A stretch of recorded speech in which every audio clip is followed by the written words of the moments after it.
అధికారానికి దూరమైన తర్వాత వైఎస్ఆర్ కాంగ్రెస్ పార్టీ అధినేత, మాజీ ముఖ్యమంత్రి వైఎస్ జగన్మోహన్ రెడ్డి గారు మొదటిసారి ఒక నిరసన దీక్షకు కూర్చుంటూ ఉండడం. అది కూడా 50 రోజుల నుంచి ఆంధ్రప్రదేశ్‌లో జరుగుతున్న దౌర్జన్యాలు, హత్యలు, అత్యాచారాలు, ఆక్రందనలు, అఘాయిత్యాలు, ఆస్తుల విధ్వంసం, ఎంపీల మీదనే రాళ్ల దాడి, వీటన్నిటిని చూసి చూసి విసిగి వేసారిపోయి రాష్ట్రంలో పోలీసులు కూడా వీటి మీద ఏమీ స్పందన లేకపోయేసరికి జగన్మోహన్ రెడ్డి గారు ఢిల్లీ వేదికగా శాంతియుత నిరసన దీక్షకు కూర్చుంటూ ఉన్నారు. అధికారం నుంచి దిగిపోయిన తర్వాత మొదటిసారి ఇంత షార్ట్ టైంలోనే నిరసన దీక్షకు కూర్చొని పరిస్థితిని కల్పించేది ఖచ్చితంగా చంద్రబాబు నాయుడు గారి సర్కారే, నో డౌట్ ఇన్ దట్. అంత దారుణంగా నడి రోడ్ల మీద నరికేయడాలు ఏంటండి బాబు? ఆస్తుల విధ్వంసం ఏంటి? ఎంపీల మీద రాళ్ళదాడి ఏంటి? ఇన్ని ఆక్రందనలు ఏంటి?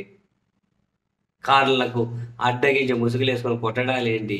ఏంటివి ఇవన్నీ? సో ఇప్పటికే ఆంధ్రప్రదేశ్లో రాష్ట్రపతి పాలన విధించాలి అని చెప్పి డిమాండ్ చేసినటువంటి మాజీ ముఖ్యమంత్రి ఈరోజు ఢిల్లీలో నిరసన దీక్ష చేస్తూ ఉన్నారు. ఈరోజు ఒక నిరసన శాంతియుతంగా ఢిల్లీ వేదిక మీద నుంచి కూడా ఏపీలో రాష్ట్రపతి పాలన కోసమే డిమాండ్ చేయబోతూ ఉన్నారు.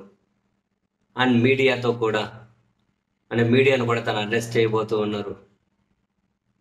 అండ్ 50 రోజులు జరిగిన అకృత్యాలన్నీ కూడా ఒక ప్రదర్శన ఒక ప్రదర్శనగా ఉంచబోతూ ఉన్నారు. అక్కడ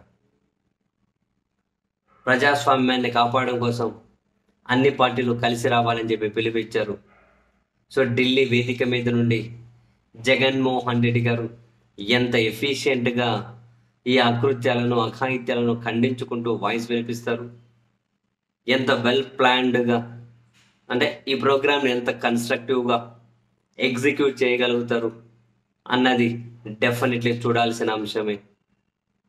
ఆంధ్రప్రదేశ్ సమస్యల మీద ఢిల్లీ నుంచి జగన్ గారు ఫైట్ చేయబోతూ ఉన్నారు.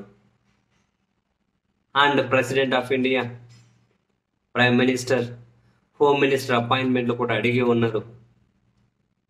ఎవరి అపాయింట్మెంట్లు దొరుకుతాయి అన్నది చూడాలి.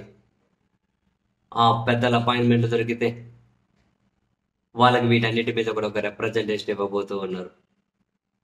సో జగన్మోహన్ రెడ్డి గారు మొదటిసారి ఫస్ట్ టైం ఈ గవర్నమెంట్ మారిన తర్వాత చెయ్యబోతున్నటువంటి ఈ శాంతియుత నిరసన ఎంత విజయవంతం కాబోతుంది, ఏ విధంగా ఇది దేశంలో చర్చనీయాంశం కాబోతుంది అన్న విషయం అయితే ఖచ్చితంగా చూద్దాం.